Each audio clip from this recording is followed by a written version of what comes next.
Tersinggung karena keinginannya adiknya didahulukan untuk mencoblos pemilu ditolak, pria oknum petugas Linmas di Palembang, Sumatera Selatan nekat membacok ketua KPPS di tempatnya bertugas. Tersangka yang kabur setelah kejadian akhirnya diringkus polisi setelah 3 hari buron.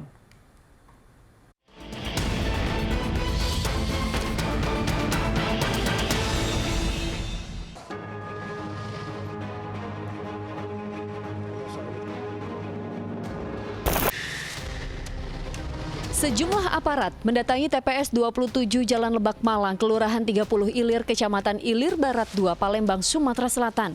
Pasalnya, oknum Linmas yang sejatinya mengamankan TPS hingga rangkaian penghitungan suara pemilu berakhir justru membacok ketua KPPS di TPS 27. Peristiwa terjadi saat proses rekapitulasi penghitungan suara sedang berlangsung. Korban, pria bernama Osa, sempat terlibat cekcok dengan Rio Verlanda selaku Linmas yang bertugas. Adu mulut yang memanas berujung terjadinya penganiayaan. Sedang berlangsung proses penghitungan berarti Pak? Iya. Jadi sudah hampir finishing penghitungan itu sudah selesai itu mau perekapan. Ya. Nah itu terjadi. Jadi mereka ini tidak saling kenal, artinya tidak intens, tidak ada kenal. Ketemunya di sini pada saat petugas KPPS di RT 27, di RT 23 TPS 27.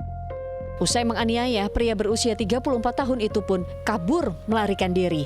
Sedangkan korban yang bersimbah darah akibat luka bacok di kepala dilarikan warga ke rumah sakit untuk mendapat pertolongan medis. Karena istrinya sok karena dia nggak bisa lihat itu kan, jadi itu lihat sok langsung babinsa saya telepon minta aman ke karena dia kan bawa senjata tajam. Berapa banyak lukanya Bu? Enggak, di sini 15 jahitan. 15 jahitan. Aparat kepolisian yang menerima laporan warga segera melakukan pengejaran kepada pria pembacok yang berstatus buron itu. Butuh waktu 3 hari, tim Reskrim Polrestabes Palembang akhirnya meringkus tersangka di tempat persembunyiannya di kawasan Ilir Barat 2, Palembang, Sumatera Selatan. Usut punya usut, pembacokan yang dilakukan tersangka berlatar belakang dendam.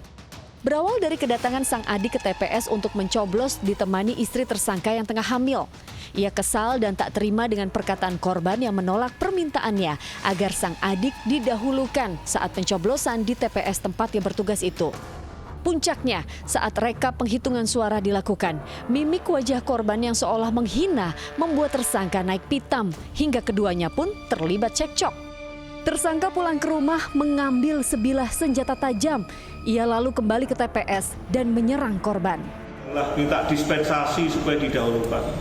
Namun ada sebuah perkataan yang mencobloskan saudaramu bukan istrimu. Artinya yang mencobloskan bukan hamil. Kalau mungkin yang hamil pasti akan didahulukan. Karena yang mencoblos bukan yang hamil, bukan istrinya yang sedang hamil. Istri hanya mengantarkan saja saudarinya. Itulah yang penolakan itu yang menyebabkan kejengkelan. Tersangka memang telah menyesali perbuatannya. Namun apa mau dikata, emosi yang menggerogoti membuatnya harus berurusan dengan hukum. Polisi telah menjeratnya dengan pasal tentang penganiayaan berat dengan ancaman hukuman 5 tahun penjara. Tim Liputan melaporkan.